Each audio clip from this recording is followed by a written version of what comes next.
Hi, my name's Helen Sanderson and I'm the founder of Wellbeing Teams, and Ray's given me a list of questions to answer for your meeting today.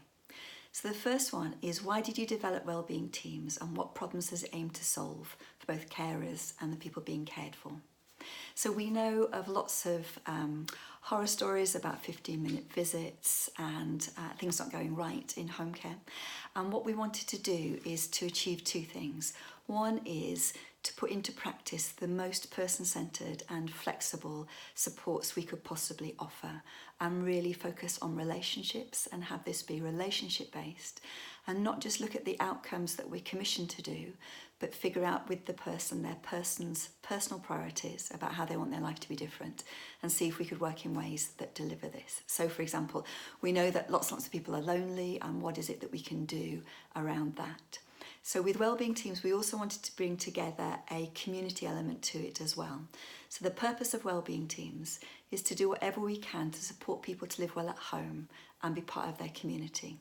So teams have a community connector who works with people to essentially connect them into their community and set up groups, if they don't already exist, that reflect people's priorities and interests, and do things like Come Dine With Me and Project with Schools, etc. So we're trying to embed that into the whole way that we deliver support. So person-centred support alongside a community focus, and supporting people to bring their whole selves to work, which is using people's skills, gifts and interests in the workplace, both to support individuals and to do the community groups that I've mentioned. What I also want to do is, as well as giving individuals we support the best possible experience of being supported to live well at home, we also wanted to create the best workplace for people, and to do this around self-management principles. So we're inspired by Buurtzorg, really famous organisation in the Netherlands, which has small neighbourhood teams of nurses, over 12,000 now. But I wanted to see how we could make this work in adult social care, in a CQC regulated service, and within the wellbeing principle of the Care Act. So that's what we wanted to do. And when we look closely at home care, what you'll find is that we know that most people are on 0-hour contracts. And if people are on contracts, their shift patterns have lots of gaps with in between them that people aren't paid for. So for example, it's quite typical for people to do 2 or 3 hours for a morning shift to support people to get up in the morning, then a lunchtime shift, and then a tea time shift, and then a bedtime shift. And there may be an hour and a half in between those, and people aren't paid for that time. So they may be paid for 2 shifts a day or 3 shifts. We don't think that's okay. If you worked in McDonald's, you'd be paid for a whole shift whether or not people were wanting hamburgers and there were people in McDonald's. So we wanted a different way of working. So we've been paying people for an entire shift, either a morning shift that goes on till, say, 2 o'clock, or a tea time and evening shift. But what that means is that we've taken the financial risk of not being commissioned, say, between 11 and 12 by adult social care, because most people should be up in the morning and it's before lunchtime. So we've been using that time to deliver wellbeing visits and going to do more to support people well beyond what their commissioned outcomes are. And the other thing is, home care can be really lonely work. So we've put in weekly team meetings, and that's where self-management happens. And team members are also in contact a lot with each other on Slack, which is an app. And we've been paperless, so we've worked using technology differently, and that's been really important to the way that we've operated.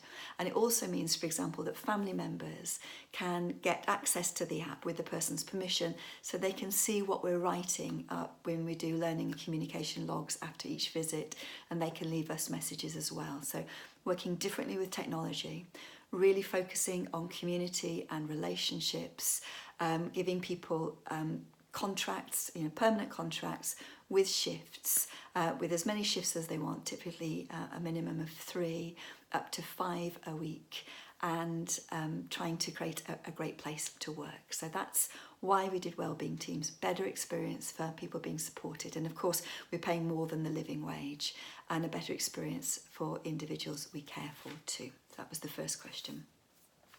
What are the unique features of the model? So we've got several. One is they're neighbourhood-based teams. So we recruit people within a 5-mile radius of the local area that we're serving. So we get local people with local knowledge. We've introduced a very different way of recruiting people, which is value-based recruitment. And that means we don't take CVs and we don't do interviews. We use a workshop format and conversations. We're multi-award winning for that. We won the Nesta's 50 Radicals and the Langham Busan Award for HR and Recruitment, and the Guardian Public Services Award for HR and Recruitment as well, because of our focus on values. And the other thing that we do is we really intentionally recruit from outside social care. So between 80 and 90% of our team members have not come from home care. And if you look at the figures from UKHCA and Skills for Care, they'll tell you there's a 67% churn rate in the sector, which means that if you work for one home care provider, you'll then hope that the grass is green on the other side of the fence and go to another home care provider, and then another, and then another. And our experience of churn is less than 5%.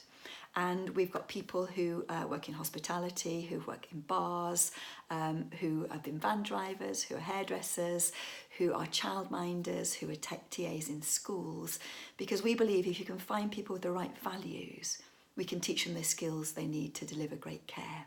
And I think that's been something that we're really, really proud of. And given the recruitment crisis in the UK in social care, we want to really think differently about how we can encourage people to say come from retail, with so many retail shops closing on the high street. And if people have got great customer service values, they may be great people for delivering care as well. So neighbourhood teams, value-led, value-based recruitment, self-managing, using technology. We've done pilots with wearables with people and with virtual reality headsets to improve pain relief for people, but it's mainly working with a team using apps rather than paper and self-management that we have been really, really successful. What are our experiences with local authorities? So phase 1 of Wellbeing Teams was asking the question, could we work in this radically different way with local authorities who are using traditional task and time recruitment or with individual service funds? And we did that in 2 places. We did that in Wigan and in Oxfordshire. And what we've learnt is where local authorities are only paying for the delivery of care, whether that's 15 minutes or 30 minutes, and whether that's at a low hourly rate or a higher one in Oxfordshire, because of the way that happens, it naturally means that providers are going to work with people on 0-hour contracts, because home care organisations are evaluated on how quickly they can take new packages. And obviously if somebody goes into hospital, you lose that package and you have to fill the gaps in your schedule. So because of those expectations, it means that home care providers need to both step up and step down their staff availability at late notice very, very quickly.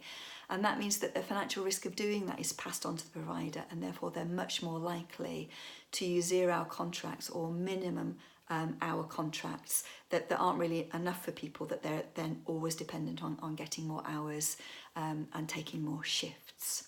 What also happens in local authority commissioning is if we're supporting somebody's mum, for example, and even with 24-hour notice or 48-hour notice, you want to take your mum out for the evening for a meal and don't need your visit anymore, the local authority would expect us to cancel that. But most teams have rotas on a rolling schedule of 2 weeks at a time. So we're already committed to a run or a schedule with that team member. And that gives us two opportunities. One is we can say, I'm sorry, we don't need you for that shift, that visit anymore, so we're not going to pay you. And that's typical practice. Or what we say is the local authority and the person no longer needs that shift, so how can we use that time to invest with other people that we support, but we lose money from that. So traditional task and time commissioning, whether it's 15 minutes or not, the way that it's commissioned means that local authorities, commissioners, pass the financial risk onto home care organisations, and the only way they can manage that is by giving people either very small contracts that then they need to flex up or flex down, or relying on 0-hour contracts, which leads to a great deal of insecurity for the workforce, and I think accounts for a lot of the churn as well. And we were trying to do that very, very differently. So those are examples where it's not worked. And then we've got the opportunity to work with really innovative commissioners like in Thurrock, who are working with us in a particular neighbourhood to work with 2 teams to get those 2 teams up to capacity